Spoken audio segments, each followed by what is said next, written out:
But is there an escalated penalty structure, I assume, if it's moving beyond first offense? Is that why all your counts are marked listing first offense? Yes, there actually is. I believe that you would need a conviction to escalate the penalty, though. And a conviction on a secondary date? So it's not, you're just convicted of one and then it leads to the next, correct? Yes. Okay. Yeah, it's hard to figure out what even to say about those offenses, to be honest. I thought it started at 3.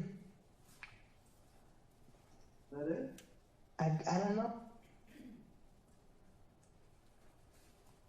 You know, clearly you're a different species. Clearly it's a crime. Clearly it's wrong. I mean, I'm sure you're for your family to even note that it's here, it's repulsive, right? The family dog is to be loved, to be cherished. It's supposed to be man's best friend. It's not to be assaulted by a man. So clearly you've taken responsibility. Relative to this matter, ultimately, I need to consider the dangerousness of the offense or the seriousness of the offense. It is dangerous. It is serious. What you've done to these people that have been involved underlying the child porn is horrific. You're part of the market, that's why this was done. As to your character, the letters talk of such different man. I mean, the letters portray you completely differently than what I see in the criminal complaint. That's a mixed bag for me. On the one side, it's good. Some people see you so differently. On the other hand, it makes me wonder how valid their opinions are if they've missed so much. I have to look at the needs of society, and that comes down to, are you a good risk? It comes down to the deterrent effect.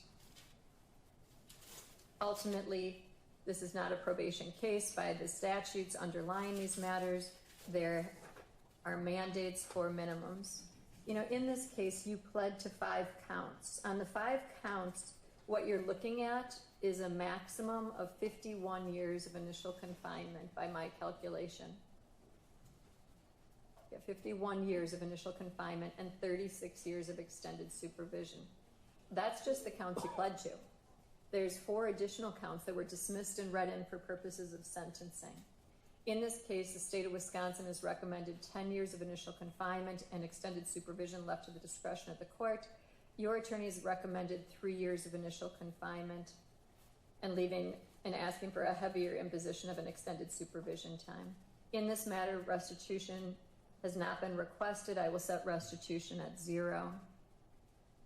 When you are on extended supervision, I'm going to order no internet access. There's a recent decision that came down from the Court of Appeals that allowed for that, and I think it's appropriate in this case. You know, maybe if you don't have access to that, maybe that will help. I'm going to order that you have a mental health evaluation that's warranted. I am going to order that you follow through with all treatment recommended. I am going to order a sex offender evaluation and follow through with all treatment recommended. There must have been something, I'm thinking, somewhere in your past that triggered this. Hopefully you can work through that, figure that out, and address it so you don't ever end up back here again.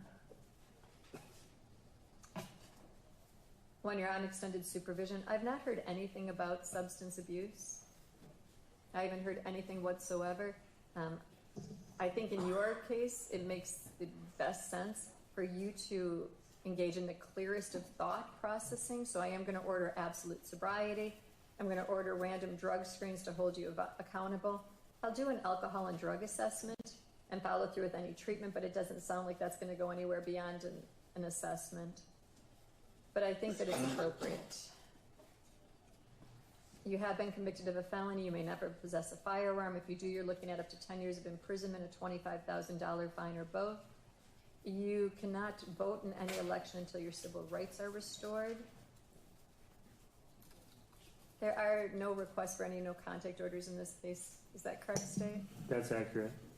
You need to submit a biological specimen to the state crime lab and pay the surcharge thereof. You have the right to seek post-conviction relief, and if indigent, the right to the assistance of the state public defender. You need to understand that a notice of intent to pursue post-conviction relief must be filed in the trial court within 20 days after sentencing for your rights to be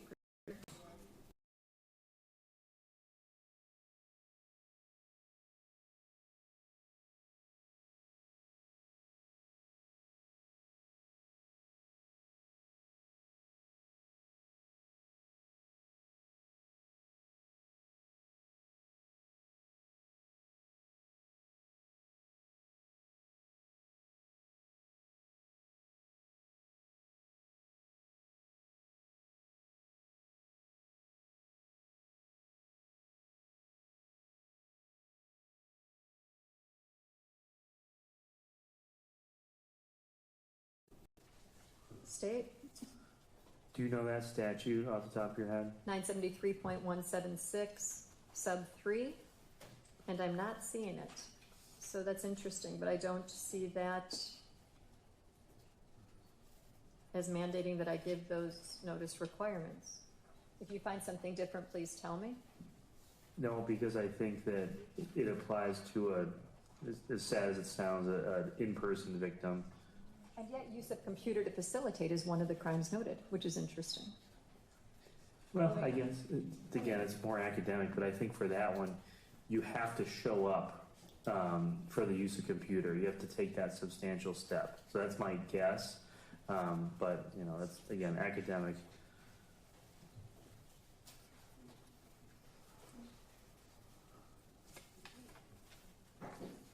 One moment.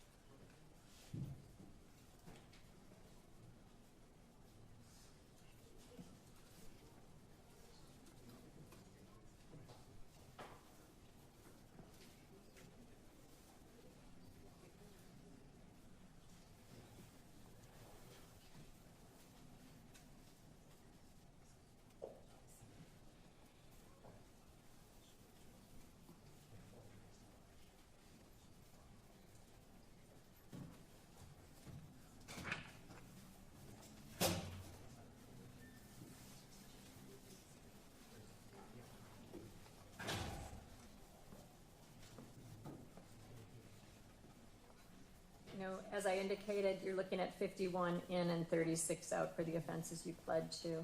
Relative to this matter, what I find to be fair and just.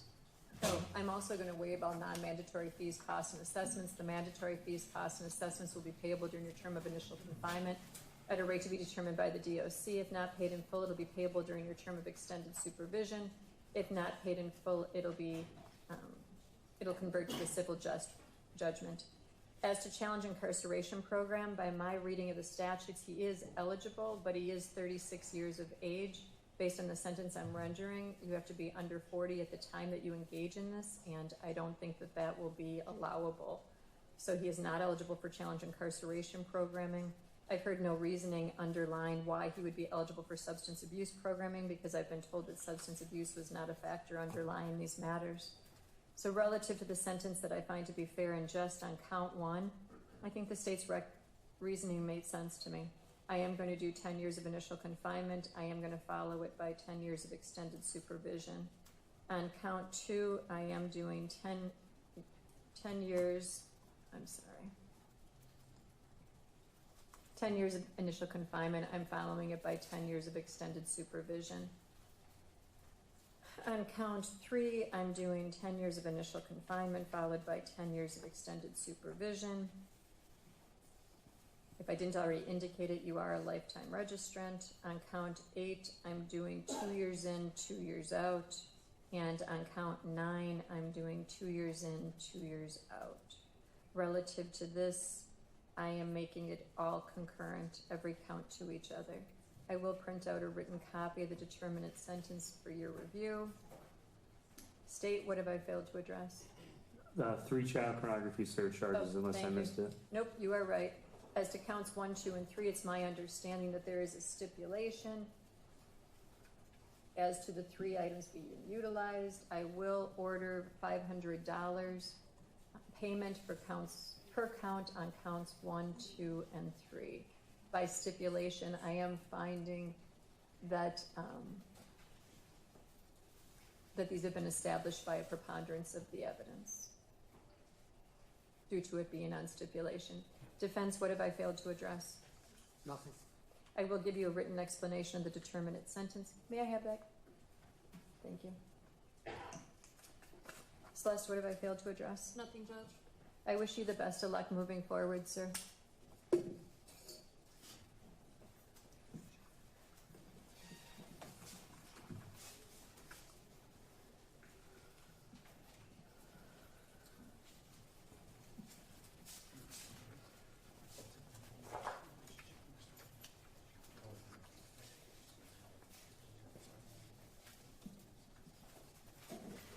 Here goes, guys.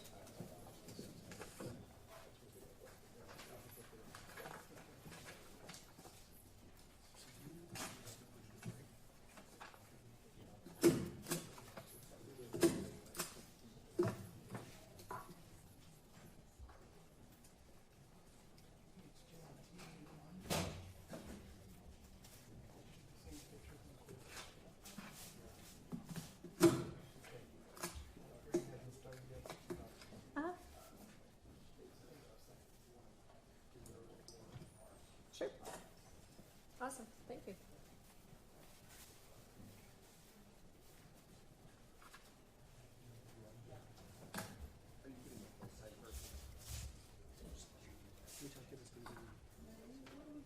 The one that was filed is missing a signature.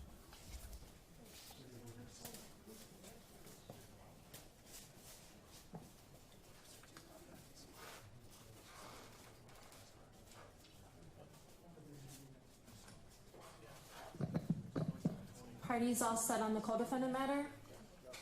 Defendants may come in and have a seat at the defense table.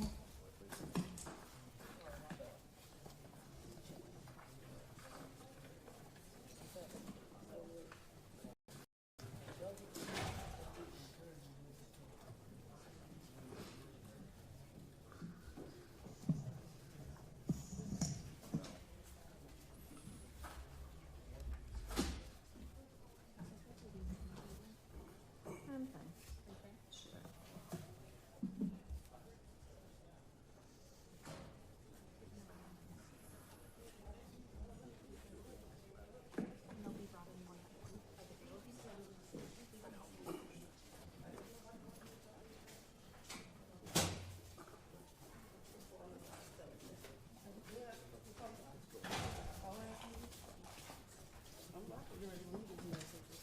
Going on the record, calling State of Wisconsin versus Robert Behringer, 26 CF 176, as well as State of Wisconsin versus Jesse Cole, 26 CF 177 appearances.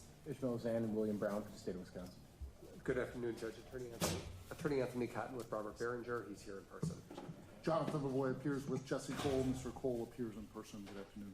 Good afternoon. We are here first off for initial appearance. Have the parties received a copy of the criminal complaint filed in this matter? We have, and we waive, on behalf of Mr. Behringer, waive reading. On behalf of Mr. Cole, we have received the criminal complaint and waive reading. So, Mr. Behringer and Mr. Cole, for the record, you're both charged with felony murder with false imprisonment as the underlying predicate offense. It's charged as a party to a crime as to each of you. Upon conviction, the maximum fine is a fine of up to not more than $10,000 or imprisonment for not more than 6 years or both as to the underlying predicate offense. Furthermore, contrary to 940.03, because this caused the death of another while committing or attempting to commit this crime, the imprisonment for this will be not more than 15 years in excess of the maximum term of imprisonment provided by law for the crime. The underlying class H I indicated was a 6-year felony that can get broken down into a maximum of 3 years in and 3 years out. So your maximum initial would be 18 by my calculation. Agreed? Agreed. Agreed. Okay. So that's the charge pending against each of you. Defense counsel has indicated that they have waived reading of it. Is there any challenge to a finding of probable cause, Attorney Cotton? No challenge to probable cause, enter not guilty plea. Attorney Lavoie? No challenge, not guilty plea. I have reviewed the criminal complaints. I will find that it states a basis for probable cause. Relative to this matter, normally at an initial appearance at this point, we would set bail. I don't know if the parties have discussed that. Yes, Your Honor, the state would be fine, and I think everyone's in agreement with recognizance and a condition of no new crimes. Understood. That would be in compliance with the ultimate outcome that's being sought here today. So I will order in this case as to each defendant $500 signature bond, which has a standard condition under our law that you commit no further violations of our laws. Okay, at this point in time, the matter would normally be set for a preliminary hearing.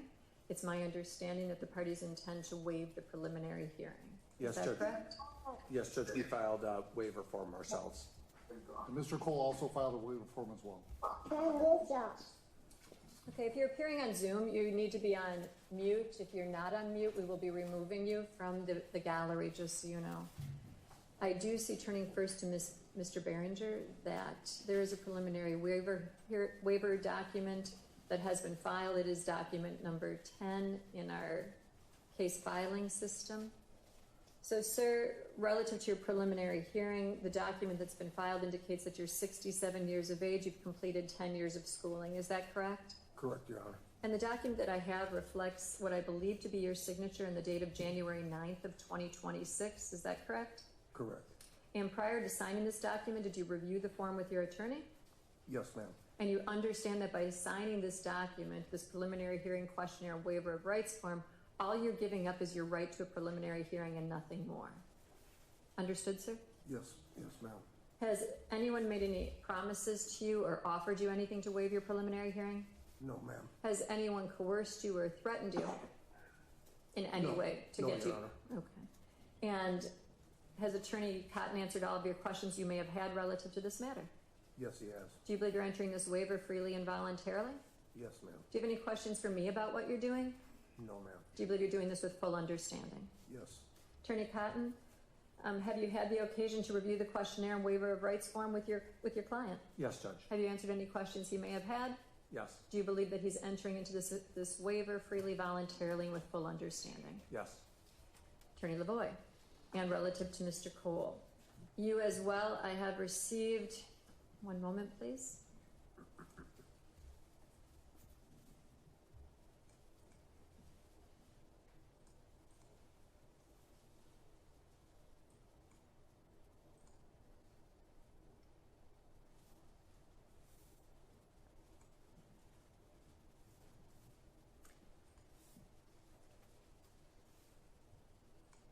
Okay, I found it. I have received a preliminary hearing questionnaire and waiver of rights form. It appears to have Mr. Cole's signature on it, although it's really difficult to read, and the date of January 9th of 2026. Is that in fact your signature on this document, Mr. Cole? It is.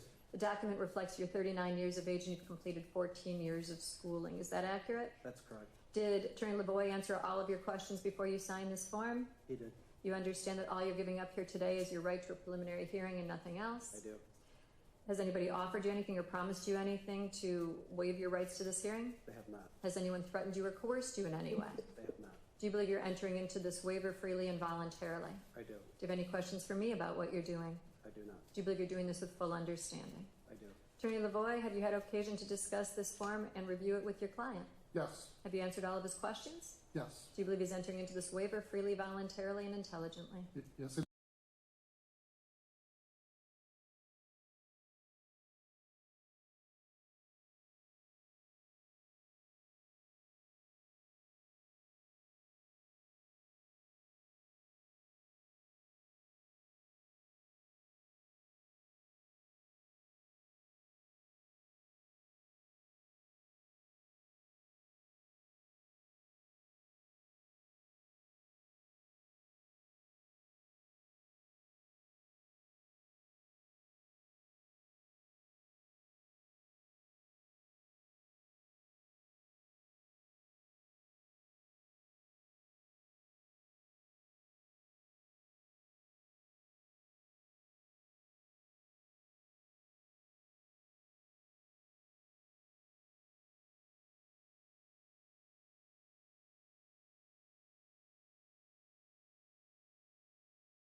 This waiver freely and voluntarily. I do. Do you have any questions for me about what you're doing? I do not. Do you believe you're doing this with full understanding? I do. Attorney Lavoie, have you had occasion to discuss this form and review it with your client? yes, Have you answered all of his questions? yes, Do you believe he's entering into this waiver freely, voluntarily, and intelligently? yes,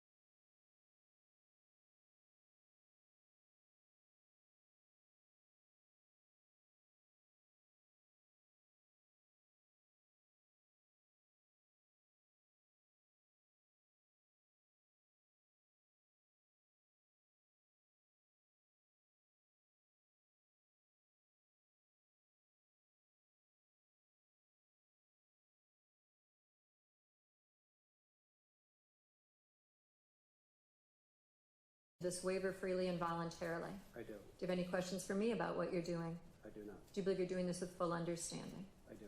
Attorney Lavoie, have you had occasion to discuss this form and review it with your client? Yes, Have you answered all of his questions? yes, Do you believe he's entering into this waiver freely, voluntarily, and intelligently?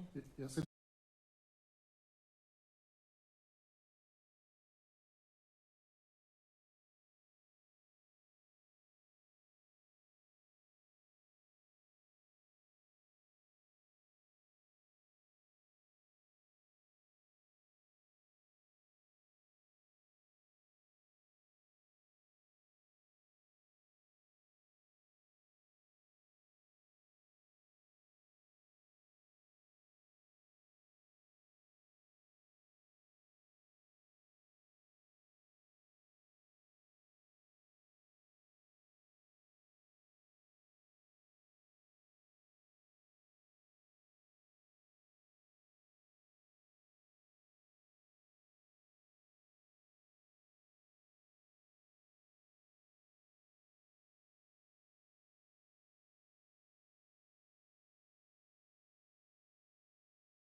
to having to accept responsibility for what your actions were, to understand that you had failed in the eyes of those who you most respected, and to try and figure out how you can repair that harm. That is exactly what Mr. Cole and Mr. Behringer did. Through the restorative justice process,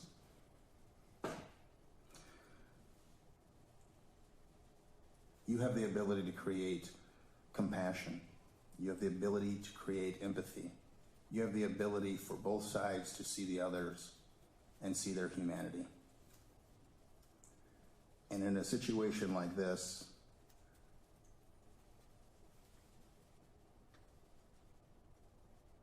that can be very, very powerful.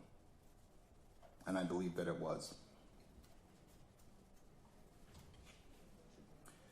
The accountability for the system was that we were going to charge and we were going to bring this case to you. And the hope was that the restorative justice process would bring more finality and more healing to the Stingley family, but also to Mr. Cole and Mr. Behringer.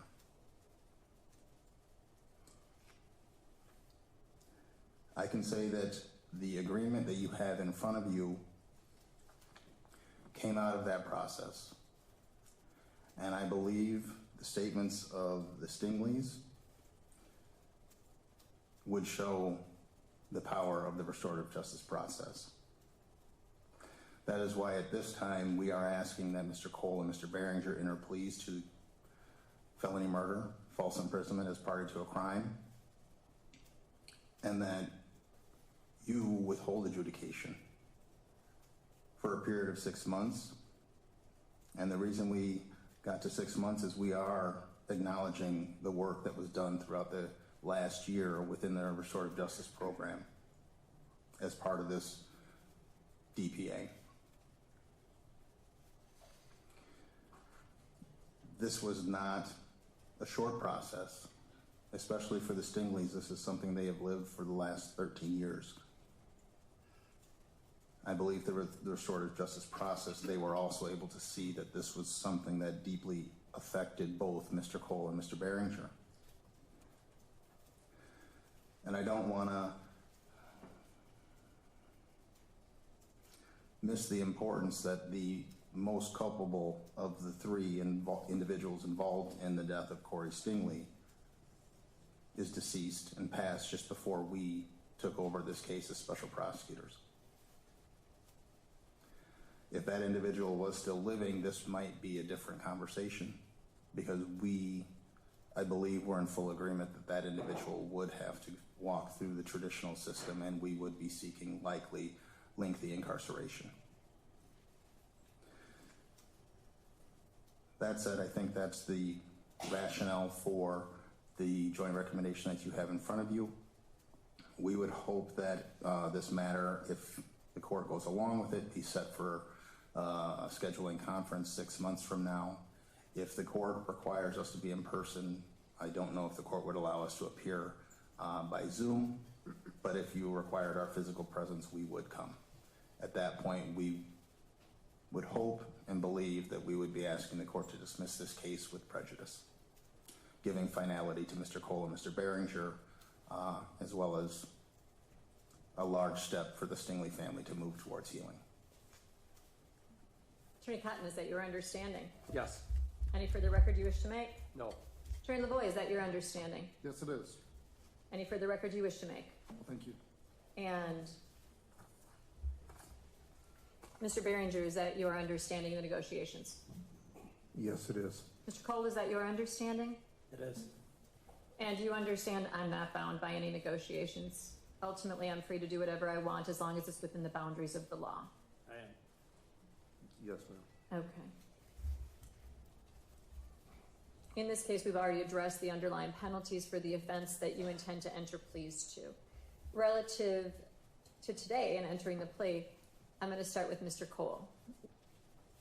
I'll go this way. Mr. Cole. Mr. Cole, have you used any drugs or alcohol in the past 24 hours? I have not. Are you taking any medication that would affect your understanding of these proceedings? I am not. If at any point you don't understand something I say, just tell me, okay? I will. If at any point you want to stop and speak to Attorney Lavoie, same thing, just tell me, okay? Okay. If you're not a citizen of the United States of America, you're advised that a plea of guilty to the offense with which you're charged may result in deportation, exclusion from admission to the country, or the denial of naturalization under federal law. Also, if convicted of a felony today, you're never allowed to possess a firearm. If you do, you're looking at up to 10 years imprisonment, a $25,000 fine, or both.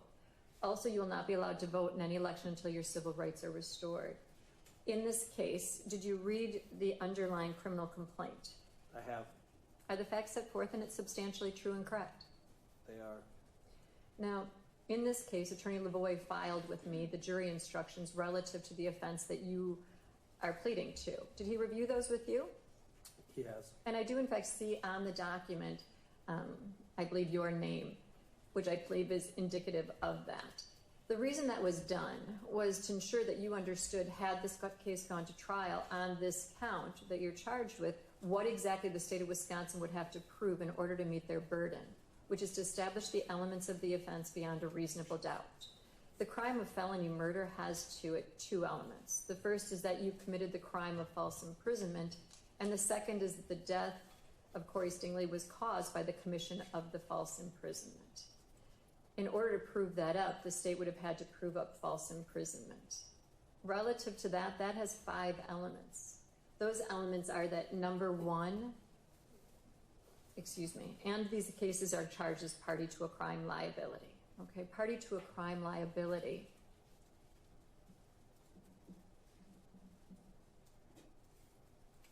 Party to a crime liability means that you can be held responsible for a crime if you directly commit it or if you aid and abet someone else who directly commits it. So in this particular case, what the allegation is that you or another confined or restrained CS. That as to element 2, you or another confined or restrained CS intentionally, and that requires that you or another had the mental purpose to confine or restrain CS. Third, that CS was confined or restrained without his consent. And 4, that you or another had no lawful authority to confine or restrain CS. And 5th, that you or another knew that CS did not consent and knew that you did not consent. Let me reread that. That you or another knew that CS did not consent and knew that he did not have lawful authority to confine or restrain CS. I can tell you that when I was preparing this and going through all of the documentation that was supplied relatively recently, and looking at element 5 is where I had some concern relative to the knowledge of no lawful authority to confine or restrain. I assume relative to this matter that in order to obtain the benefit of the bargain to some extent, or would you like to make a record relative to that element?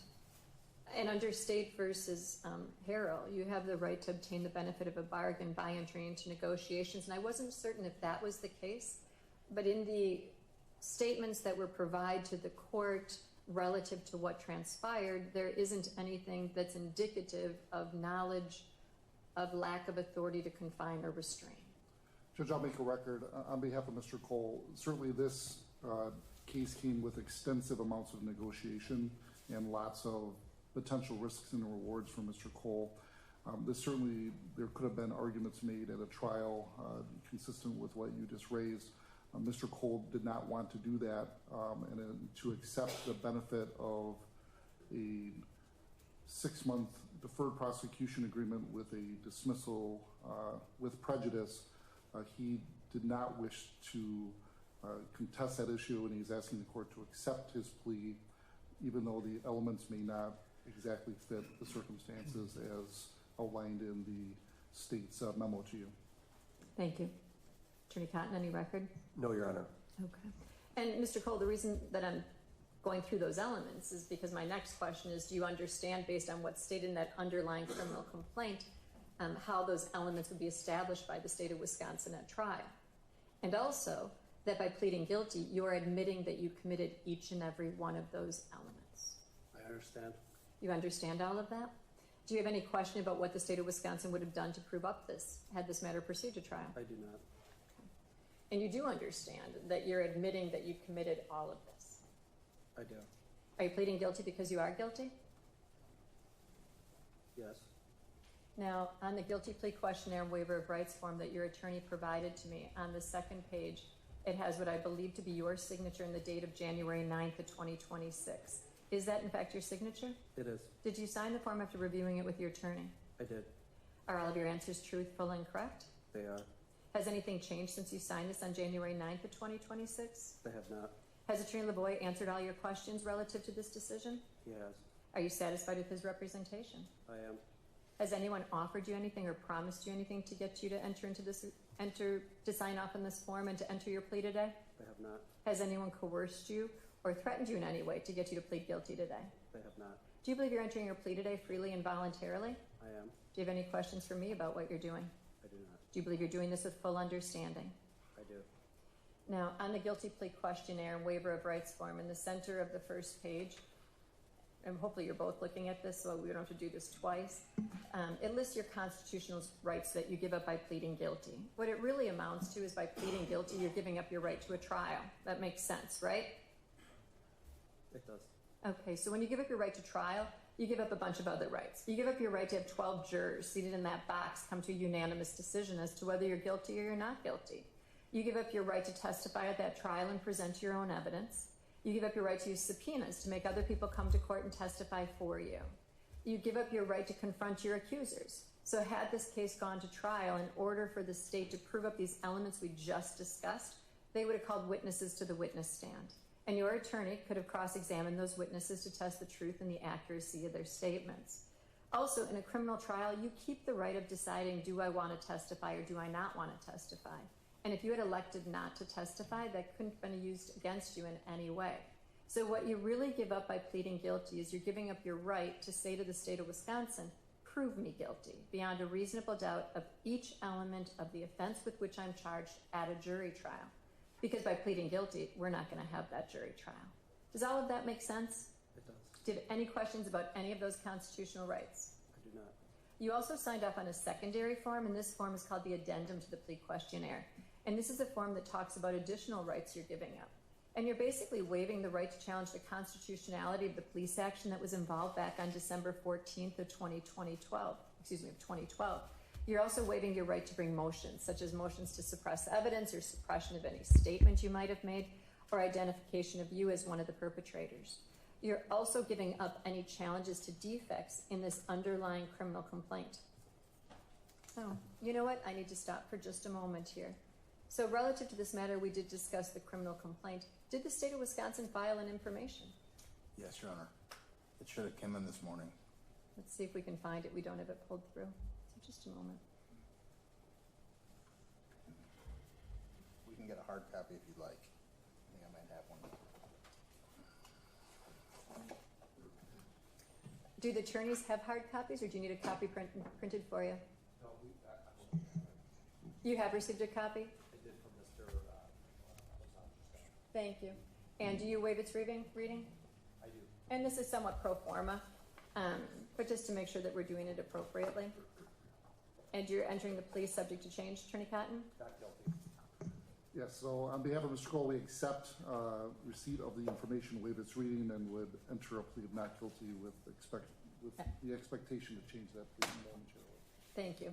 So basically what I was indicating is that by entering your plea right now, you're waiving any challenges to this underlying criminal complaint that we just discussed, Mr. Cole, as well as to the information that's been filed in this case, if there are any defects in them.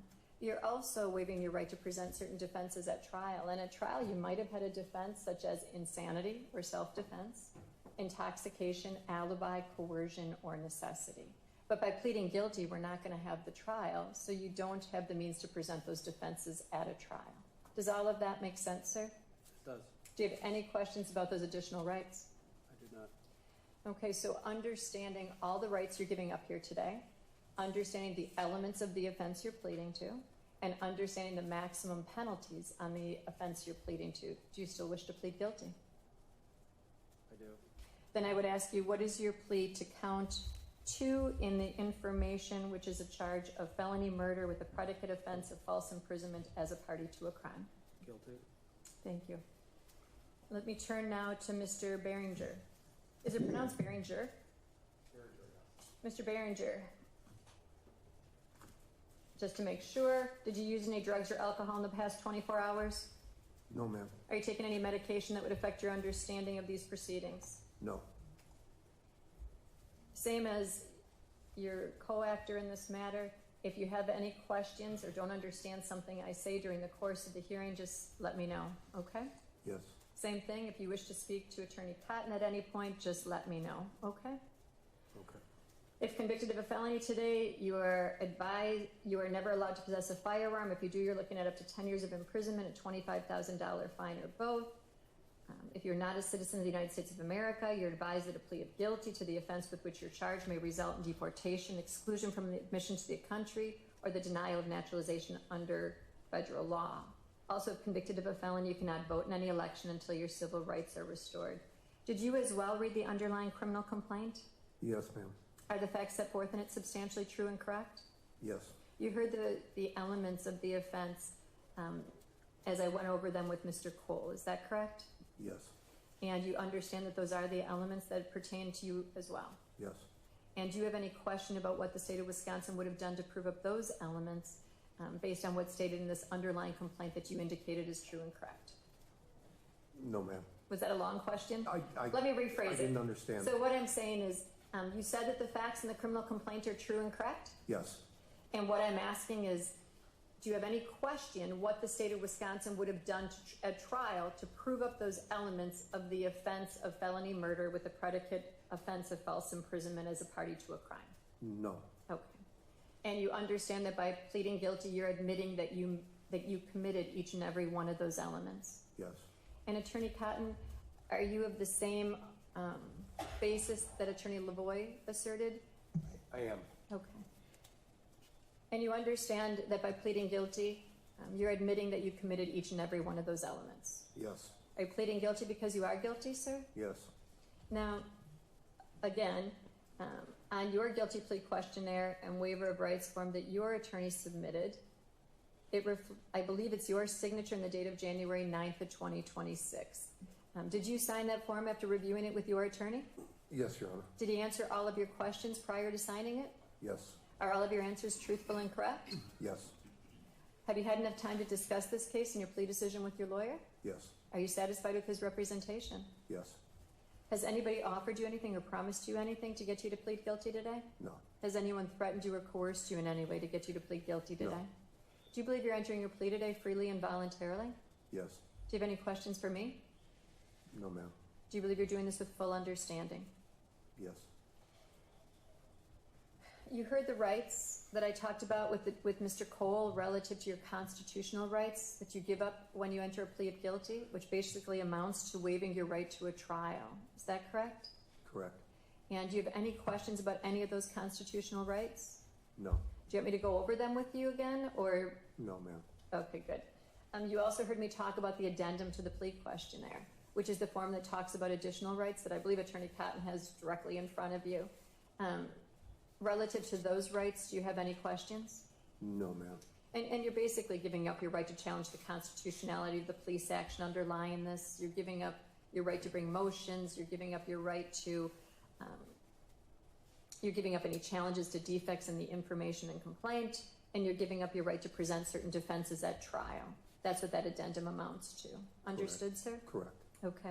So understanding all the rights you're giving up here today, understanding the elements of the offense you're pleading to, and understanding the maximum penalty, do you still wish to plead guilty?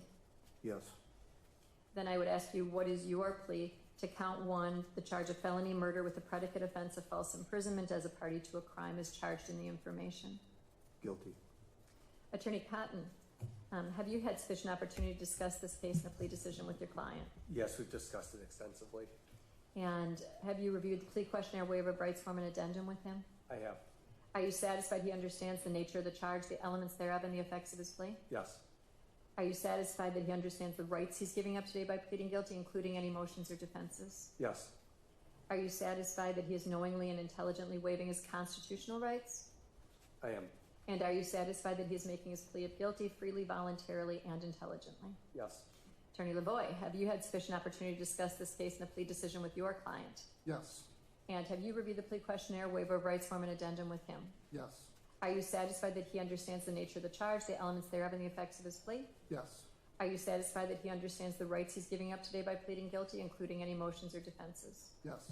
Are you satisfied that he is knowingly and intelligently waiving his constitutional rights? Yes. And are you satisfied he is making his plea of guilty freely, voluntarily, and intelligently? Yes. As a factual basis, may I use what's set forth in the underlying complaint, as well as what's stated in the memorandum, as well as what's set forth in the deferred prosecution agreement? Yes, you may. Agreed on that, all that. State, you so agree? Yes. State consent to a jury waiver? Yes. I approve the waiver. I find that the defendants, both of them, are entering their pleas today freely, voluntarily, and intelligently, with full understanding of the nature of the charges, the maximum penalties, and all the rights being given up by pleading guilty. I further find from this record that a factual basis does exist for the acceptance of the pleas, and that the defendants committed the crimes charged. I accept the pleas, and I find the defendants guilty. At this point, I will hold entry of judgment of conviction.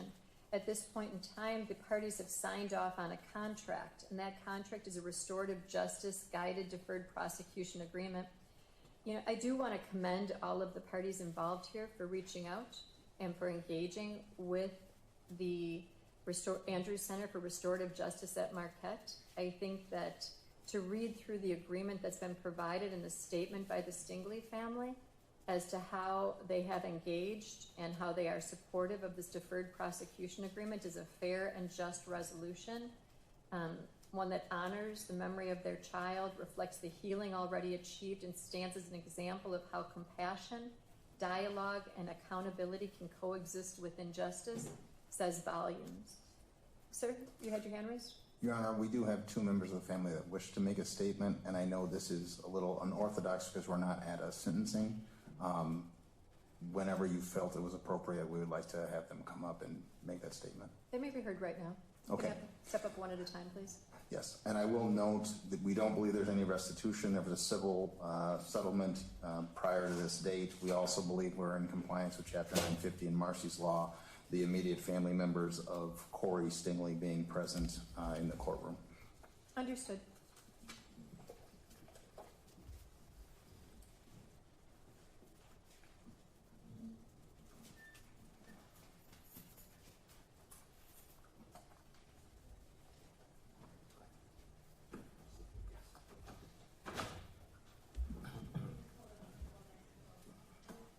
Good afternoon, sir. Would you please start by stating your first and last name and spelling both for the record? And the spelling? Please. My name is Craig Stingley, CraigStingley.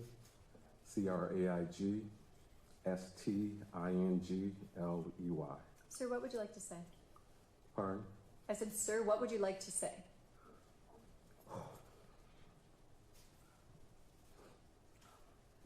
Well, first, I have to give honor to the Most High Yah, my Creator. And I also have to honor my ancestors who have shown me a path to resilience, which over the course of 13 years has allowed us to reach this point. And on behalf of my family and my community and the many people who have helped to strengthen me for this challenge, this trial that I now believe has turned into triumph.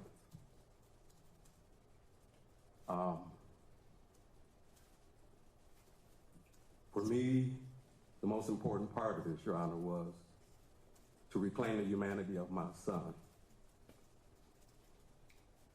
The humanity of my son as a citizen who has the same rights under the Constitution that we operate by, that were denied to him 13 years ago.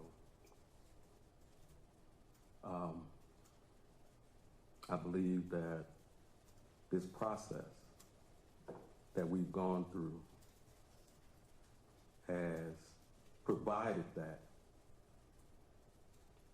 reclamation, that restoration, that respect that he deserves, the accountability that we were seeking. And I do believe that these individuals, Mr. Cole, Mr. Behringer,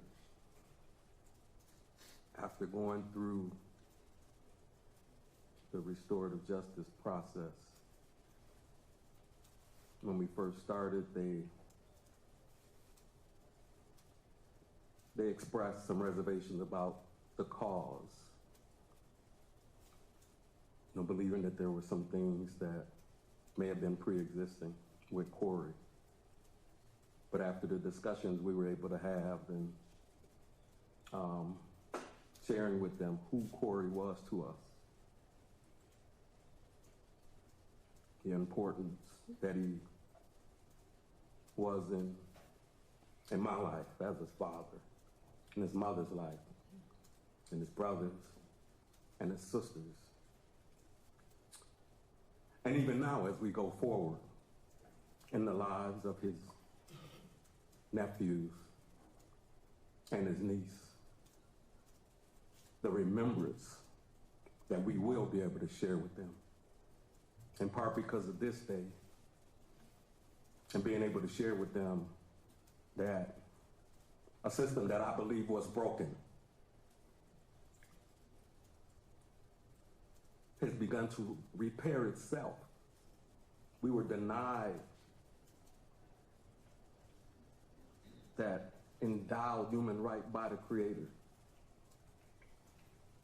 And from the beginning, for me personally, setting out on this path and relying on the faith and the words of truth, where the Creator said to me, remember my word, vengeance is mine, I will repay. And there's a measure of that today. I've been on this road, as you know, for 13 years. And over the past 3 years, after giving up on this system that we all live under,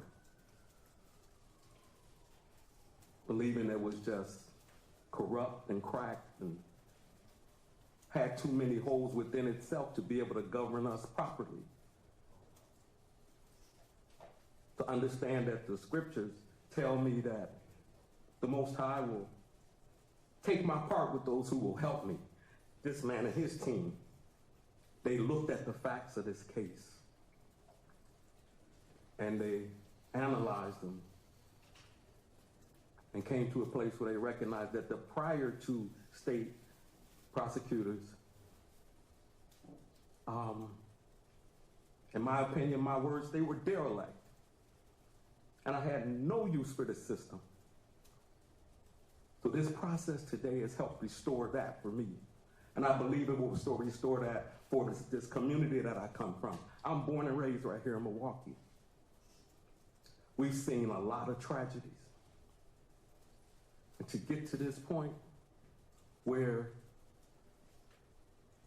not getting to various stages of this process over the past 13 years and thinking I need to take the wheel back from the Creator who says, vengeance is mine, I will repay. There's a measure of the accountability that we need in order for us to regain the balance that we lost. Because I tell people all the time, we didn't lose justice, but we lost balance as a family. One of our members is gone. There's nothing that's going to happen here today to bring him back. There's nothing that's happened over the past 13 years to bring this back. And I will say this in this court in front of everybody that's listening and whoever will hear it.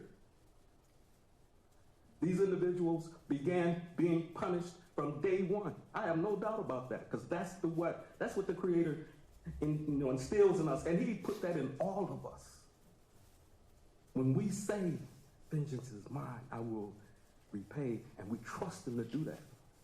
And it's complete and it's entire. So whatever else is out of my hands, it'd be unnecessary for me to try to take the steering wheel back. There's some people in my community who may not understand that, and that's okay. Because there's parts of what I've gone through that they won't understand as well. And the decision that I came to, with the help of this team, with the help of those who have supported me and still support me today, this wasn't done flippantly. This wasn't done to try to be some kind of profound, remarkable development. No, this is who we were before this tragedy happened. Do unto others as you would have them that do unto you. We all know this. But when it comes time to apply it, will you apply it? Me and my family, we're going to apply it right now. We want this court to honor that DPA. Because they still have much to go through. I'm sorry. No, I was just going to say I'm glad to hear of the healing. And I like the idea of following the golden rule, and I love how you spread that throughout the community, that it's about healing and getting to a better place. Wise words. That's what I'm thinking. I having the opportunity to talk with these individuals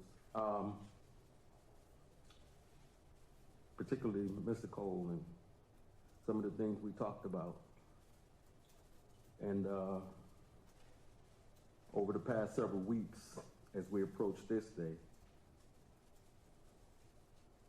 you know, his two boys came to mind for me. And although our situations are 180 degrees apart, I don't want to be responsible for taking the father away from two children. Whatever other additional challenges they're going to have, they're inevitable, just like the discussions we had. There are parts of what we're going through that are inevitable. They come because it is part of what the Most High says will happen. And it's in stone. There's nothing that can stop that. So I'm not looking for vengeance. I don't have vengeance in me today. There's still pain. But after today, that will begin to heal too. Because we do have strength from being able to go through this and do unto others as we would have them do unto us. And that's a major part of this for me and for my family, for my grandchildren, for my extended family. You know, we still have a lot of discussion to go through. And the people in this community, I'm going to be asked questions, I'm sure of it. But my answer would be that we have a common humanity, right? And this is the thing we've lost touch with. And so how do we get back to it? How do we get to the more perfect union? How do we get to all those ideals that this experiment is supposed to produce? This may not be the answer, but I'm not going to contribute to the deficit, to the detriment of it. No, we found some things in that restorative justice process. It wasn't something that, for me, that I initially thought was going to work. But I learned some things about myself that I believe will shine a light for somebody else. Maybe an option that they will consider. Because to recognize there's nothing that we can do to the individuals who took my son that's going to bring my son back. And in his honor, I know in my heart that we're doing the right thing. Because that's who Corey was. He was far from perfect. But, you know, he's a young man who made a young man's mistake, a young person who made a young person's mistake. But on his 16, throughout his 16 years, he left me with something that I'll never forget. He said, Moho, moments only happen once. This is one of them moments. And it may not happen again. But it's changed us. Me, his mother, his siblings, his niece, and his nephew. And we will be stronger. We will restore the balance that we've lost because it's happening now. This is part of it. And so, for anyone who is confused by what they're experiencing here, don't be. This is who we're supposed to be, man. This is our common link. We all breathe the same air. We all bleed the same kind of blood. And we got to stop judging one another just because we've been conditioned to do so. We can be better. And if this will ignite that fire, shine a light on that path, then that will honor my son. And I thank you for your time. Thank you for your words, and I'm sorry for your loss, sir.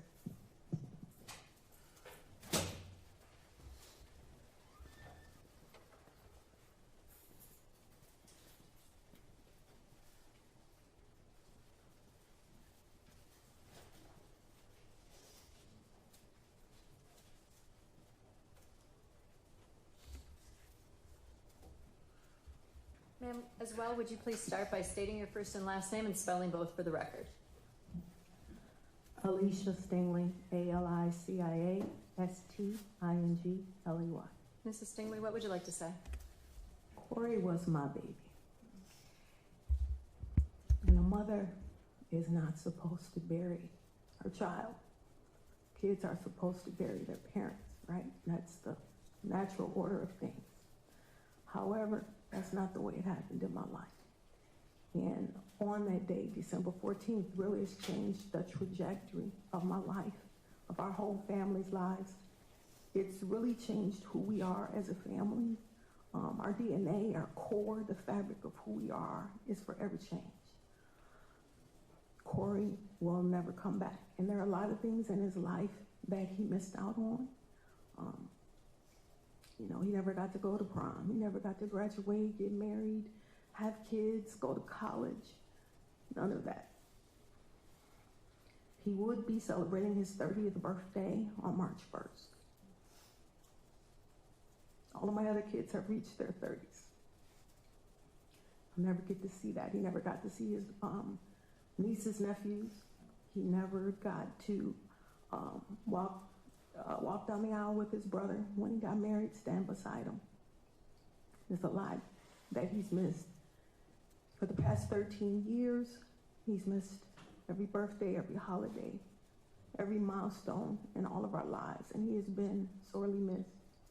But he's always been there in spirit, and he's always been there in either some type of picture. You know, our families have even gotten tattoos. Craig even got Corey's whole face on his arm. So he's always there.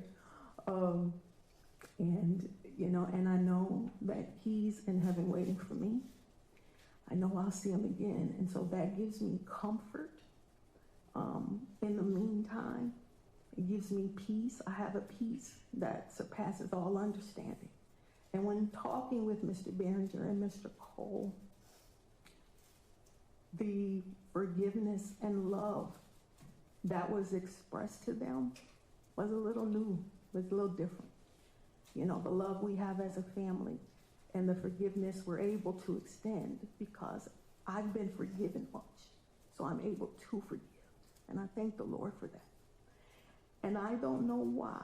I don't know what God's purpose and plan was in taking my son so early in life. But I do know if Mr. Cole and Mr. Behringer get anything out of that, if they come to know the Lord, they accept Christ, then his death would not have been in vain. Thank you. Thank you, ma'am.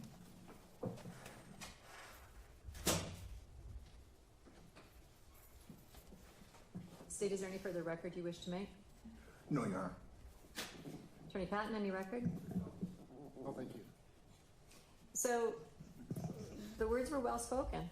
You know, I think restorative justice has a great power to heal. It has a great power to send a message. And Mr. and Mrs. Stingley, I can tell you that I sit in a homicide court and I never understand it. You never understand why lives are taken. You understand that no one's ever made whole. You understand that great tragedies happen without a doubt every day. And you say, why did this happen? No idea. I have no insight to offer. But your words shed some light. You know, maybe this is the spark that makes other people see similarities in each other and not differences. Maybe this is the spark that makes them think about restorative justice and how do we come together. And maybe this is part of the spark that decreases the violence in our community and leads us to finding the paths to have those circles, to sit down and have the dialogue and to have that conversation. So maybe there's some good that comes out of it, right? Maybe there's some silver lining somewhere. Not easy to hear when it's your child, and I'm sorry for that. But I do think this is a fair and equitable resolution of this case. I think that all the parties have worked hard to come to the realization that a DPA is most fitting and for the parties to engage with former Chief Judge Trujillo to get to this point here today, and I commend all of you for engaging in that. You understand that this is a contract you're entering into, and by your signature on this document, you're basically agreeing to, for the next 6 months, remain crime-free.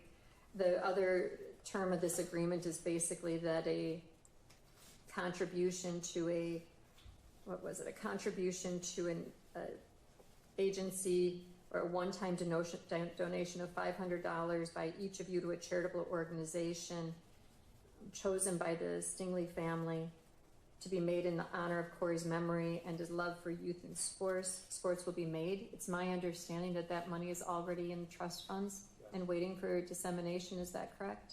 Correct, we're just waiting for where to send it. And is the election known of which organization to comply with this? I believe the Stingleys have an idea, and they will give us that information, which we'll pass on. Okay, let's do that forthwith and address that. The other condition is that you remain crime-free for the next 6 months. It's my understanding that this is the only criminal history that exists. Correct. So that shouldn't be a difficult completion. At the conclusion of the 6-month time period, when you return, as long as those conditions have been satisfied, the deferred prosecution agreement is that this case will be dismissed with prejudice, which will offer closure as well for all parties involved. We will, at this point in time, I have withheld the judgment of conviction. You have been convicted of felonies. You cannot possess a firearm. If you do, you're looking at up to 10 years of imprisonment, a $25,000 fine, or both. You cannot vote in any election until your civil rights are restored. At this point, I will sign off on the deferred prosecution agreement. It will be entered into as of today's date. We will give you a return date 6 months out for to verify that there is compliance with the agreement. State, is there anything further to address on the record? No, Your Honor. Attorney Patton? No. Attorney LaVoy? We'll give you that date at this time. Regarding the review hearing, I'm looking at the week of July 13th or the week of the 20th, any date, 8:30 or 1:30? 13th, did you say, Celeste? Correct. Yeah, I'm wide open that week. Yeah, me too. I can just do Monday at the 13th.